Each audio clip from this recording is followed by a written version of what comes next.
इतना तो हम लोग जानते ही हैं कि जिस शब्द या पद से कुछ होने किए जाने का भाव हो, व्यक्त हो, उसे हम क्रिया कहते हैं।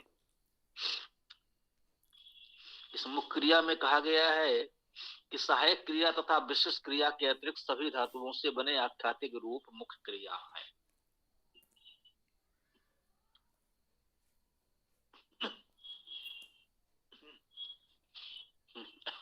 धातुओं में लकार प्रत्यय लगाने से क्रिया बनती है, एक सामान्य बात है।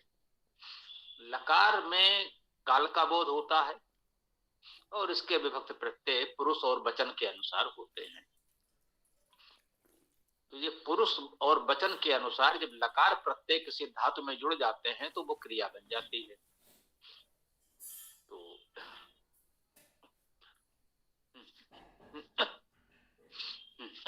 इस प्रकार जो क्रिया बन गई यही मुख्य क्रिया है। इसके पहले जो हम लोगों ने कहा अस और भू धातुओं का प्रयोग सहायक क्रिया के रूप में किया, वो केवल सरलता से समझने के लिए किया। इसी प्रकार से क्रिय और भू धातुओं का प्रयोग हम लोगों ने विशिष्ट क्रिया के रूप में सीखा। वे भी धातु में हैं और उनमें भी यही लकार प्रत्यय लगते हैं जो सब में लगते हैं। तो मुख्य क्रिया में तो वो भी है, परंतु उनका एक कुछ विशेष उपयोग सरलता के लिए हम लोगों ने अलग से भी पढ़ लिया। कुछ विशेष प्रकार के वाक्य बनाने में उससे हमें सुविधा होगी। और सभी धातुओं में ये लकार प्रत्यय पुरुष और वचन के अनुसार लगेंगे तो क्रिया बन जाएगी, ये मुख्य क्रिया है। इतना तो बिल्कुल स्पष्ट है। देवा पठत, देव पढ़ता है।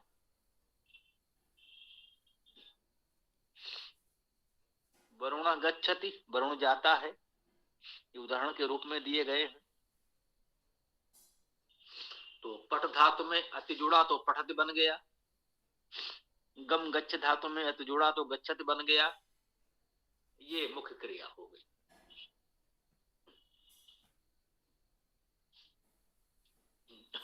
धातुओं से वैसे ही प्रत्यय जुड़ रहे हैं लकार के अनुसार, पुरुष वचन के अनुसार, जैसे सहायक क्रिया और विशिष्ट क्रिया में हम लोगों ने देखा। तो मुख्य क्रिया में से इसके अतिरिक्त बताने को कुछ नहीं होता। जो मान ले सभी धातु में जितनी भी धातु में हैं, हजारों धातु में हैं, हम कहते हैं एक अनुमान के अनुसार 3000 धातु में तो होनी चाहिए।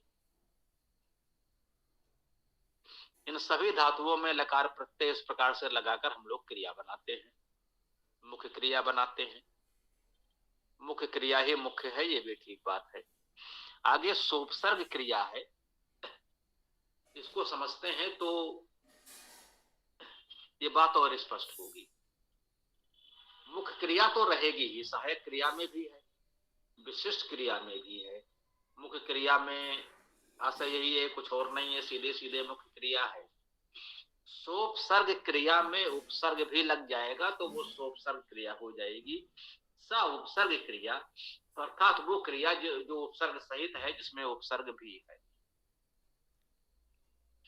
तो जब आख्यात पदों या क्रियाओं को विशिष्ट अर्थ प्रदान करने के लिए उससे पूर्व उपसर्ग लगाकर प्रयोग करते हैं तो उसे सोपसर्ग क्रिया कहते हैं। किसी भी क्रिया में किसी भी धातु में उपसर्ग लग सकता है, कोई लगाना चाहे तो। कुछ विशिष्ट अर्थ देने के लिए, विशेष स्वरूप देने के लिए उपसर्ग किसी भी धातु में किसी भी क्रिया में लगाया जा सकता है। उससे कभी कभी अर्थ में कुछ विशिष्ट परिवर्तन भी होते हैं। गम का अर्थ है जाना, यदि आ उपसर्ग लग जाए तो आगम का अर्थ हो जाएगा आना। या का अर्थ भी है जाना, उसमें भी आ उड़ जाए, आ उपसर्ग जोड़ दें तो उसका भी अर्थ हो जाएगा आना। आगच्छति आता है, आयाति यह भी आता है। जाने के अर्थ में जो भी क्रिया है उसमें आज उपसर्ग लग जाएगा तो उसका अर्थ आना हो जाएगा। ठीक है। अब इसी प्रकार से यदि क्रिय धातु में प्रति उपसर्ग जोड़े तो हो जाएगा प्रतिकरोति। एक सब्जी के बारे में पूछे तो एक ही बताओ। प्रति जुड़ गया, प्रतिकरोति या प्रतिकरति, वो तो कोई बात नहीं, वो हम लोगों ने अलग समझ लिया कि ये भी हो सकता है वो भी हो सकता है। यहां पर हम उपसर्ग की बात कर रहे हैं। ठीक है ना। इसी प्रकार अनुगच्छति, अनुहरति, प्रहरति, विहरति, अनुपठति, अनुबदति आदि आख्याति से पूर्व उपसर्ग लगाकर सोपसर्ग क्रिया रूप बन सकते हैं। कोई भी उपसर्ग किसी भी क्रिया में लग सकता है, इसका कोई नियम नहीं है कि इसमें ये लगेगा कि नहीं लगेगा। सभी उपसर्ग सभी क्रियाओं में लग सकते हैं।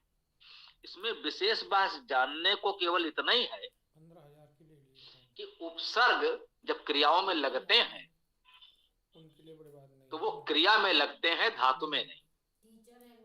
ये बहुत साधारण सी बात है, लेकिन ये सोच मंतर हमें समझना आवश्यक है। यद्यपि इससे बहुत कोई समस्या अधिकतर तो नहीं आती। जैसे जितने भी हम लोगों ने पढ़े आगमिष्यति, तो गम से पहले ही तो आ लगा है, अर्थात धातु से पहले उपसर्ग लगा है।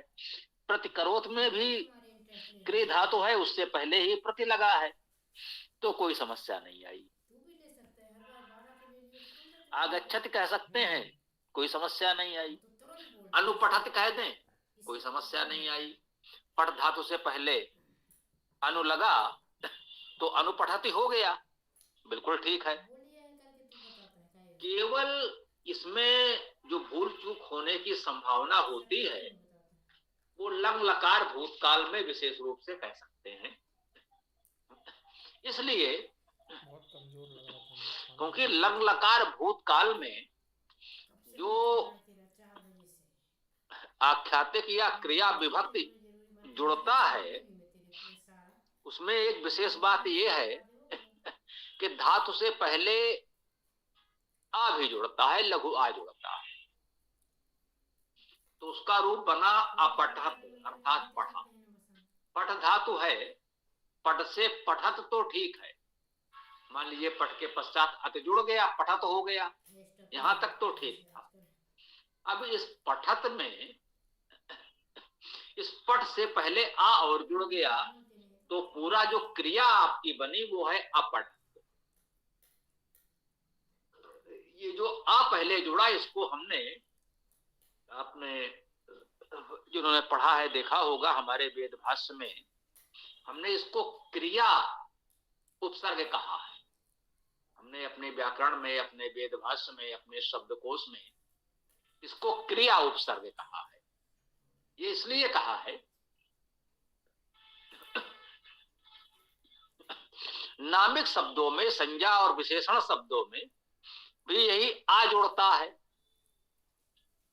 तो वहां आ जुड़ता है उसका अर्थ निषेध होता है, नकारात्मक हो जाता है, निषेधात्मक हो जाता है ना।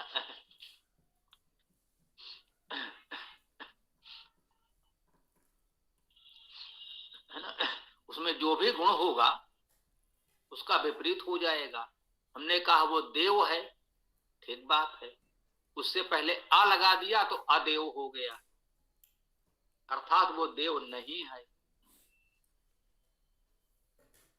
तो ये जो वहां आ लगता है वो निषेध नकार के अर्थ में लगता है, और क्रियाओं में जब ये आ लगेगा धातु से पूर्व तो ये भूतकाल का वाचक हो जाएगा। इसलिए दोनों में अंतर करने के लिए हमने इसको क्रिया उपसर्ग कहा है। क्रिया में लगा तो क्रिया उपसर्ग लगा, और क्रिया उपसर्ग सामान्यता भूतकाल में ले जाता है, उसका अर्थ नकार निषेध नहीं होता। ये सोपसर्ग क्रिया की समस्या केवल इसी में आती है। जैसे एक रूप बना अपठत, अब यदि अपठत से पहले अपठत का अर्थ हुआ पढ़ा। इस पढ़ा में यदि आप उपसर्ग लगाने चाहें, कोई भी उपसर्ग लगाना चाहें, मान लीजिए उप लगा रहे हैं, प्रा लगा रहे हैं, तो ये उप या प्रा जो उपसर्ग लगाएंगे वो पठ से पहले नहीं लगेगा, ये अपठत से पहले लगेगा, अर्थात आ से पहले लगेगा। शास्त्र पढ़ के करता हूँ मैं। तो प्रापठत होगा, उपापठत होगा। उप अपठत, उप और अपठत की संधि हो जाएगी तो उपापठत होगा। प्रा अपठत, प्रा और आ की संधि हो जाएगी तो प्रापठत होगा, है ना। अप्रपठत नहीं होगा। तो नियम के रूप में हमें जान लेना चाहिए, कोई भ्रम ना हो, कहीं चर्चा हो, पर हम समझ लें कि लंग लकार भूतकाल का उपयोग हम ना भी करें तो भी चलेगा, वो हम आपको अलग से बताएंगे जब लकार पढ़ाएंगे तब। लंग लकार भूतकाल परंपरागत रूप से होता है, इस प्रकरण में थोड़ा सा जान लेना आवश्यक था, कहीं ये न लगे कहीं कोई ऐसी बात है बोले ये तो कैसे था, ये तो बताया नहीं। लेकिन बहुत चिंता न करें, ये सोपसर्ग क्रियाओं में जो ये उपसर्ग लगाने की थोड़ी सी समस्या आती है कि धातु में लगेगा या क्रियापद बनने के बाद, तो ये केवल इसी में सामान्यता आती है। सामान्यता जानना चाहिए, हम कोई हार्ड एंड फास्ट बहुत कठोर नियम नहीं बताते। ये संभवतः हाँ वहां भी आ जाएगी, यदि तो वाले वाक्यों में यदि पढ़ता तो उत्तीर्ण हो जाता, यदि वहां जाते तो हमें आप उनसे भेंट हो जाती, उनसे मिल सकते थे, ये कार्य हो जाता, है ना। यदि हम भी परिश्रम करते तो ये हमें प्राप्त हो जाता। तो यदि तो वाले वाक्य जो हैं वे भी लंगलकार भूतकाल की तरह बनते हैं, उसमें भी आ क्रिया उपसर्ग लग जाता है, तो स्वाभाविक है उपसर्ग लगेगा तो वहां भी आगे पहले लगेगा, धातु के पहले नहीं लगेगा। इसलिए जानना तो चाहिए, क्योंकि यदि तो वाले का तो कोई विकल्प नहीं है, वहां तो वही रूप बनेगा ही बनेगा। तो ये सोपसर्ग क्रिया की थोड़ी सी चर्चा हम लोगों ने कर ली, और इससे आगे कहा है कि अनु अपठत को संधि कर अनुपठत लिखेंगे। अब इसमें संधि तो हो ही जाएगी सामान्यता, अनुपठत लिखना चाहे तो लिखें, हमें कोई नहीं, हम बिल्कुल कहते हैं प्रारंभिक स्तर पर आप अनुपठत ही लिखें, अनावश्यक संधि के उसमें क्यों पढ़े। लेकिन ठीक है, संधि की भी परंपरा है तो हमें संधि के नियम भी जानने चाहिए और प्रयास करना चाहिए कि जब संभव हो तो हम संधि भी कर सकें, और नहीं तो बिना संधि के भी अनुपठत भी बोल सकते हैं, कोई समस्या नहीं है। वैसे आगे कहा है प्रतिगच्छत को प्रत्यगच्छत लिखा जाएगा संधि करके, होता है इसे गच्छ धातु में प्रति उपसर्ग लगाकर प्रतिगच्छ धातु मानना और उसका भूतकाल रूप अप्रतिगच्छत लिखना अशुद्ध होगा, ये नहीं कर सकते। ठीक है।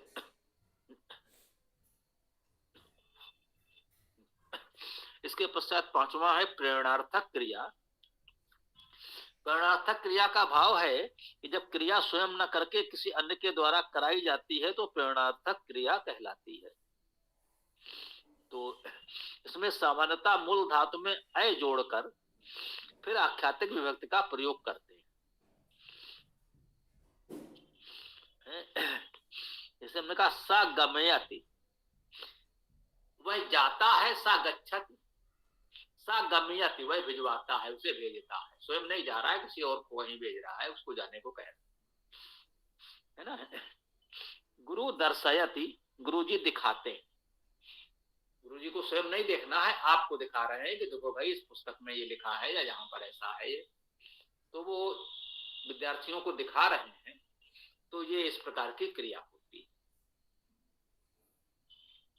और रूप भी बन सकते हैं, जैसे पठत पढ़ता है, पठ पढ़ना, और पाठ पाठयति ऐसा भी हो सकता है, पढ़ता है, पढ़ाता है, पढ़वाता है, इस प्रकार के प्रेरणार्थक क्रियाएं बनती हैं। उसको हम आगे चल करके और विस्तार से समझेंगे।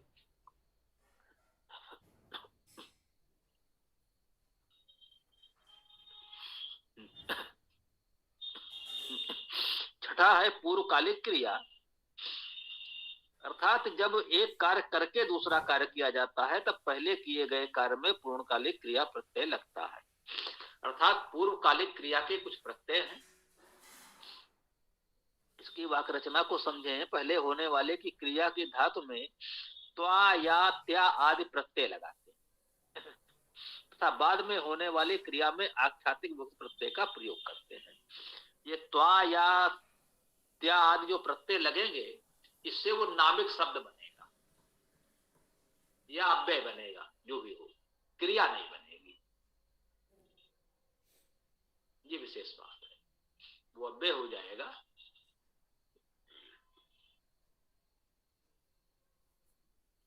तो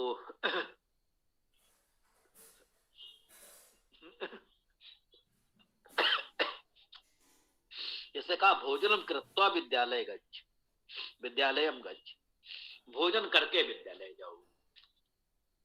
पहले भोजन करो फिर जाओ। तो एक क्रिया के पश्चात दूसरी क्रिया होगी। एक पूर्वकालिक हो गई भोजनम कृत्वा, भोजन करके, और उसके पश्चात जाना है। राजा सिंहासन आरोही आदि सती, राजा सिंहासन पर आरूढ़ होकर आदेश करता है।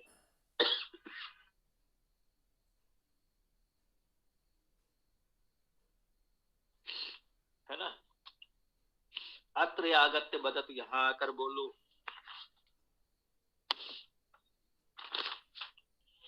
विशेष में कहा गया है सामान्यतः मूल धातु में त्वा प्रत्यय लगता है, सोपसर्ग धातु में या अथवा त्या प्रत्यय लगता है। धातु के पूर्व न के अर्थ में आ उपसर्ग होने पर भी त्वा प्रत्यय ही लगता है, या अथवा त्या नहीं। पूर्वकालिक प्रत्ययों के लगने पर धातुओं में कुछ परिवर्तन भी हो सकते हैं। अभ्यास से इसका बोध हो जाएगा। आगे हम लोग विस्तार में इसे पढ़ेंगे। इसके बाद सातवां रूप हम लोगों ने कहा सह क्रिया। जब दो क्रियाएं एक साथ होती हैं तो सह क्रिया होती है। इसमें एक क्रिया लगातार हो रही होती है तथा उसी समय में दूसरी क्रिया भी होती है। तो कहते हैं जो क्रिया लगातार हो रही होती है उसकी धातु के अंत में पुल्लिंग में अन, स्त्रीलिंग में अंति था, नपुंसक लिंग में अत जोड़ा जाता है। इसको एक प्रकार से सतत काल, कंटिन्यूअस टेंस जो इस समय हम लोग पढ़ रहे हैं, वो रूप बन सकते हैं, मान सकते हैं। एक कार्य तो हो रहा है और उसी में दूसरा भी हो जाएगा। दूसरा ना हो भी हो तो भी ये प्रत्यय तो हमारे उपयोग में आ ही जाएंगे। ठीक है। इस प्रकार कर्ता कारक प्रथमा एक वचन रूप बनता है। ये अन आदि लगेंगे तो ये नामिक बन जाएगा, क्रिया नहीं बनेगा। ये ध्यान रखना है। क्रिया तो उसके बाद वाले जो क्रिया होगी उसी में बनेगा। सह क्रिया का प्रत्यय लगाने पर धातु से नाम शब्द बन जाता है। मूल धातु में आने या मान जोड़कर भी इसी प्रकार नाम शब्द का प्रथमा एक वचन का रूप बन जाता है। उदाहरण जैसे सा गच्छन बदति, वह जाते हुए बोलता है। शयाना बालका हंसत, सोता हुआ बालक हंसता है। कोई जा रहा है, हमने उससे कुछ पूछा, उसने जाते हुए ही बोल दिया और चला गया। तो उसका जाने का, चलने का कार्य लगातार चल रहा है और बोल दिया। बालक सो रहा है और सोते हुए ही हंस रहा है। तो शयाना बालका हंसत, सोते हुए बालक हंस रहा है ना। हम पढ़ रहे हैं और पढ़ते हुए कुछ जलपान भी कर सकते हैं। तो पढ़ते हुए चाय पी रहे हैं तो यह सहक्रिया का एक उदाहरण हो गया। एक कार्य करते हुए दूसरा कार्य करना। तो जो कार्य लगातार हो रहा है उसमें ये त्वा आदि प्रत्यय लगाने से वो संज्ञा विशेषण का रूप बन जाता है, नामिक रूप बन जाता है। और जो उसके पश्चात क्रिया होनी है थोड़ी सी, वो मुख्य रूप से धातु से नाम एक आख्यातिक क्रिया विभक्त जोड़कर उसको क्रिया रूप बना देते हैं। तो आज की चर्चा यहाँ पर हम विराम दें, समय की दृष्टि से भी, और ये प्रकरण भी आज पूरा हुआ। सरल आख्यात पद क्रिया रूप कल हम लोग प्रयास करेंगे। लकार आदि जो भी हैं वो अभी तो संक्षेप में परिचय करा दिया गया। अब आगे हम लोग काल लकार आदि के रूप में क्रियाओं को सीखेंगे। ओम, तो आप लोग इसको आगे बढ़ाएं, वेदाष्टक पाठ कर लें और फिर प्रयास करेंगे यदि कुछ हो सका तो। ओम।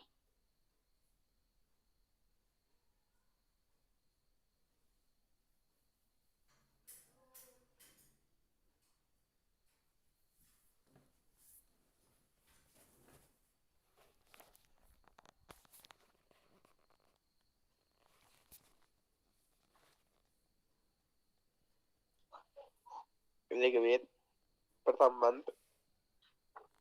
ओम अग्निम ईडे पुरोहितम देवम ऋत्विजम होतारम रत्नधातमम। अंतिम मंत्र।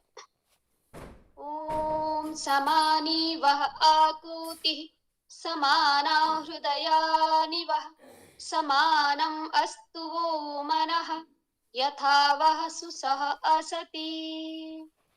सामवेद प्रथम मंत्र। ओम अग्ने आयाहि वीतये गृणानो हव्यदातये निहोता सत्सि बर्हिषि।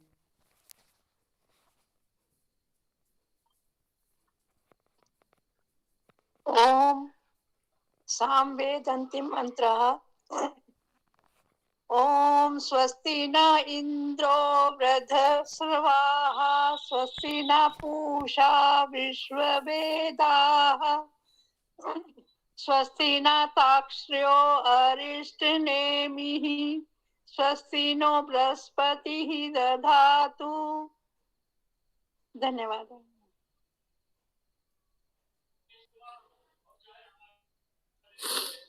अथर्ववेद प्रथम मंत्र। ओम ये तिरिसप्ताह पर्यन्ति विश्वरूपाणि बिभ्रता वाचस्पति बला तेषां तन्नो अद्य ददातु मे।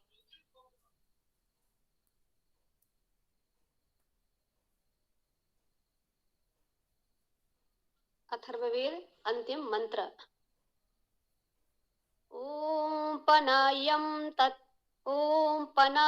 तत् अश्विना कृतं वाम वृषभो दिवो रजसः पृथिव्याः सहस्रं शंसाः उत ये गविष्टौ सर्वान् इत्तान् उपयाता पिबध्यै।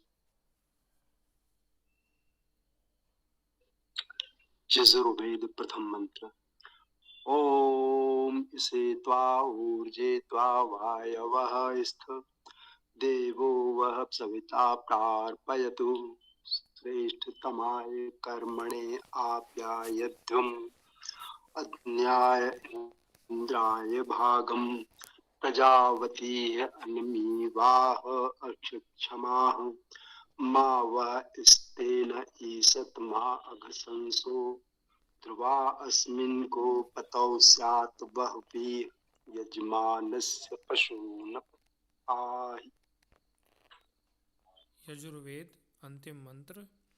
ओम हिरण्मयेण पात्रेण सत्यस्यापिहितं मुखं यो असौ आदित्ये पुरुषः सो असौ वहम्। ओम खं ब्रह्म